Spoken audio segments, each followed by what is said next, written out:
Love with God channel daily gospel. மத்தேயு நற்செய்தியிலிருந்து வாசகம். அதிகாரம் 16, இறைவார்த்தைகள் 13 முதல் 23 வரை. இயேசு பிலிப்பு செசரியா பகுதிக்குச் சென்றார். அவர் தம் சீடரை நோக்கி, மானிடமகன் யாரென்று மக்கள் சொல்கிறார்கள் என்று கேட்டார். அதற்கு அவர்கள், சிலர் திருமுழுக்கு யோவான் எனவும், வேறு சிலர் எலியா எனவும், மற்றும் சிலர் எரேமியா அல்லது பிற இறைவாக்கினருள் ஒருவர் என்றும் சொல்கின்றனர் என்றார்கள்.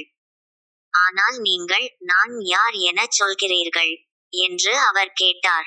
சீமோன் பேதுரு மறுமொழியாக, நீர் மெசியா, வாழும் கடவுளின் மகன் என்று உரைத்தார். அதற்கு இயேசு, யோனாவின் மகனான சீமோனே, நீ பேறு பெற்றவன்.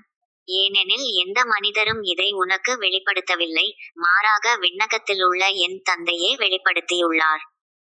எனவே நான் உனக்கு கூறுகிறேன், உன் பெயர் பேதுரு, இந்த பாறையின்மேல் என் திருச்சபையை கட்டுவேன். பாதாளத்தின் வாயில்கள் அதன்மேல் வெற்றி கொள்ளா. விண்ணரசின் திறவுகோல்களை நான் உன்னிடம் தருவேன். மண்ணுலகில் நீ தடை செய்வது விண்ணுலகிலும் தடை செய்யப்படும். மண்ணுலகில் நீ அனுமதிப்பது விண்ணுலகிலும் அனுமதிக்கப்படும் என்றார்.